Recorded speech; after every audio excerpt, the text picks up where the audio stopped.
There's four main components to the framework, and then I'm going to dissect each of them and talk about the steps in each of them.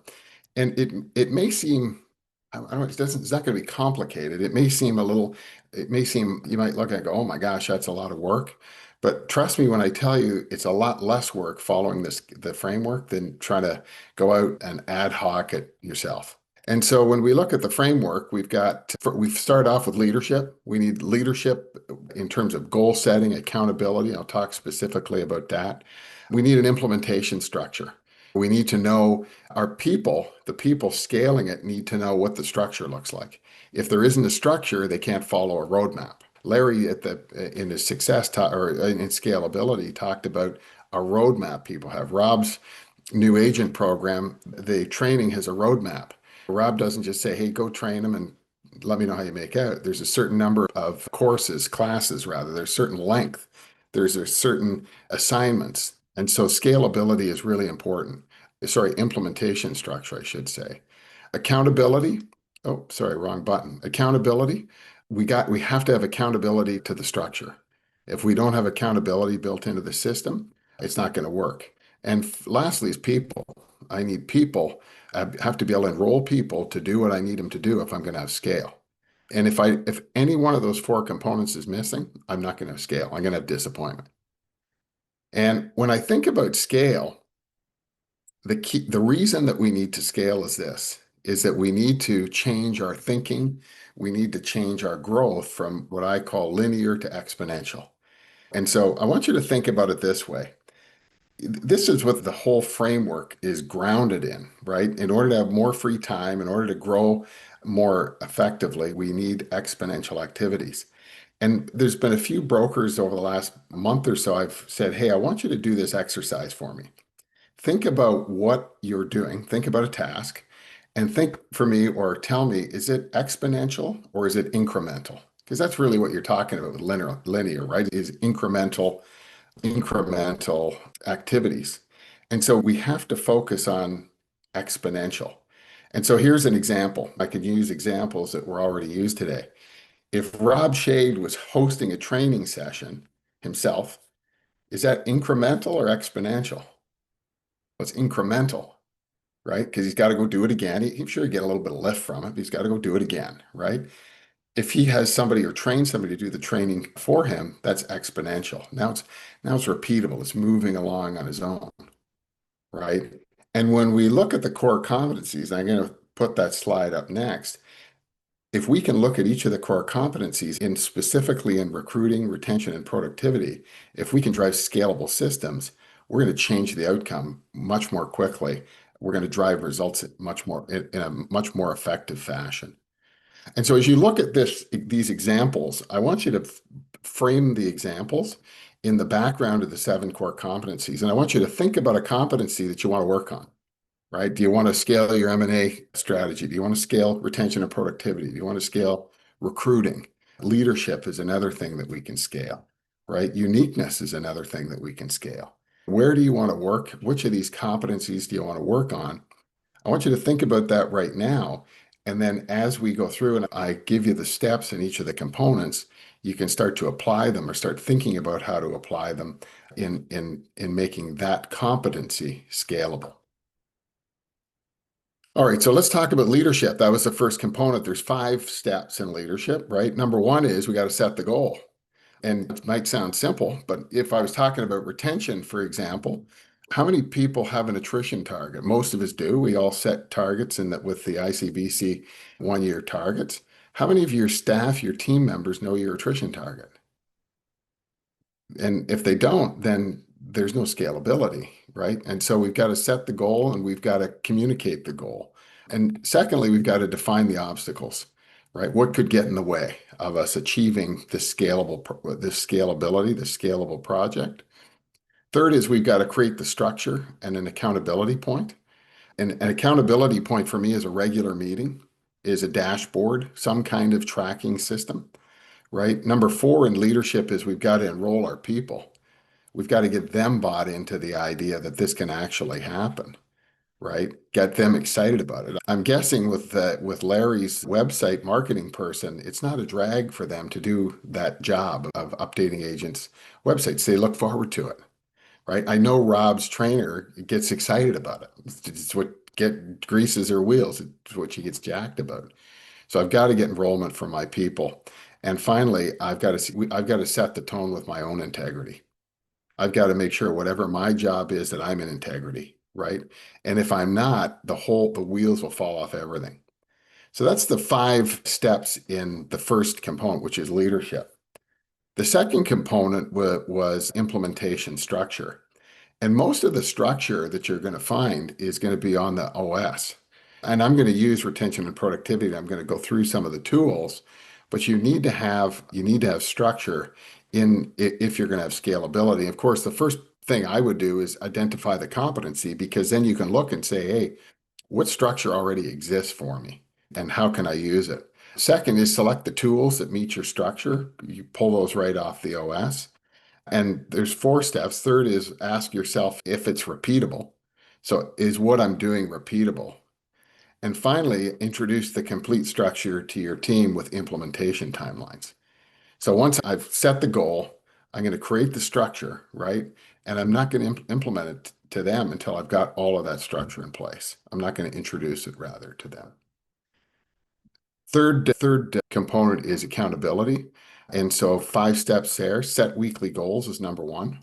So make sure that if you're meeting I think anywhere you're trying to drive a scalable structure, you want to have a weekly accountability meeting, bi-weekly, every 2 weeks at the least. There's a concept that we often hear, and I think we often discount it. And the concept or the saying is we can't abdicate. So in other words, it's delegation, it's not abdication. But what I want to put forth to you is if you don't have weekly meetings and if you don't have a structure and you don't have things like a dashboard, really what we're doing is we're abdicating, right? We're pushing that off to somebody.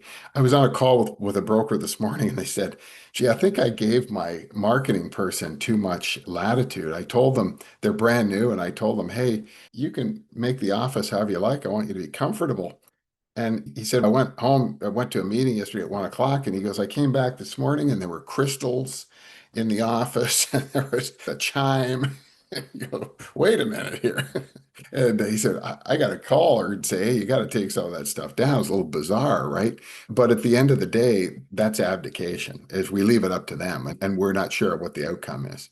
Set your meeting frequency and block the time 3 months out. So make sure that time is blocked in your calendar.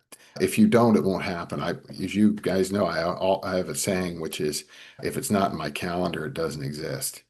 Use a written agenda. I put some suggestions down there, successes, dashboard challenges, and action items. So we're starting to implement that scalable structure. And finally, reward successes and don't step over failure. So often in our business, it's easy to step over failure. We don't want to talk about it. We don't want to sit down and say, Rob, this part isn't working. Think about recruiting. You know how tough it is sometimes to sit somebody down and go, Rob, it's not working, right?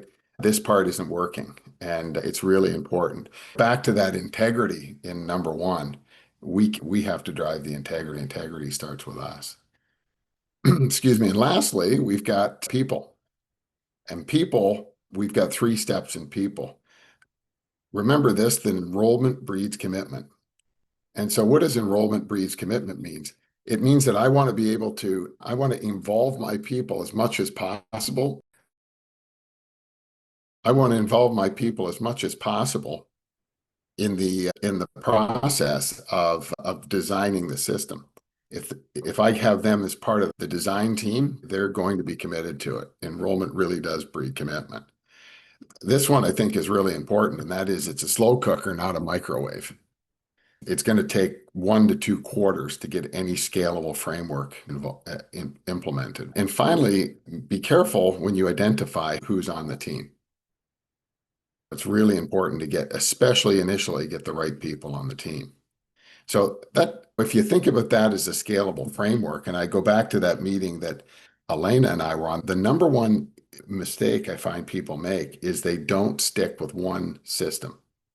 We start talking about recruiting and then they want to do retention at the same time, or they want to do retention and productivity at the same time. You've got to stick with one scalable objective, get that scaled, then move on to the next one.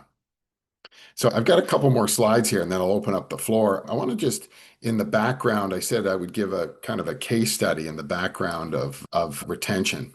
And if I think about the competency of retention, let's say that's my where I want to build some structure. Remember that the competency, the ICBC scalability framework starts with leadership, right? If it's retention, I've got to set the goal. I've got to define the obstacle, set the goal. Maybe I want a 15% attrition or an 85% retention number. So I've got to set the goal. I've got to define the obstacles, figure out what's in the way. Maybe I've got some issues in the business, whatever that looks like. I've got to create some accountability to that number. And then I've got to enroll my people. And remember, you set the tone with accountability. And then once you do that, then you can move to structure. And the reason I wrote this structure down is this is the structure that's available on the OS, right? Setting the goals, we do that with the 1-year business goals. We've got the retention health check, which will help you identify where your weaknesses in retention are. We've got the attrition forecaster, which again is a goal setting tool that allows you to figure out who I'm going to attrition. And that's a really powerful tool because especially if I'm trying to scale a system, let's say I'm Rob Shade and I've got a new office, I want them to write down who they're going to attrition. And then if there's an attrition that's not on that list, I know there's a problem, right? It's a really powerful tool. The job responsibility outline wizard, of course, there's a retention and productivity portion that tells you how much time is required to execute retention strategies. The 3 pillars workshop we've got, which is, of course, agent value, a value we bring to the agent's business, agent financial success, and the quality of our relationship. The agent ERP, which helps track agents' goals, and the retention bank account. And when I was thinking about the enrolling the people, I was thinking of a scalable system that Larry and Chris implemented a bunch of years ago. They were trying to drive retention, and we were talking about deposits in the emotional bank account. And what Larry and Chris did is they created this system that rewarded and acknowledged their support staff for making deposits in the agent's emotional bank account. And so there was a structure, right? There was a form they filled in. There was accountability that at the meeting they would talk about what they did to add to the agent's experience to make deposits in their emotional bank account, right? And Larry and Chris, I just thought it was such another great example, right, of how to implement a scalable system. And so finally, just in summary, I think I look at it and say, hey, there's 5 things to remember. One is get present to the process. If you're going to scale, and the benefits of scale are phenomenal, you've got to get present to the process. It's not going to happen on its own.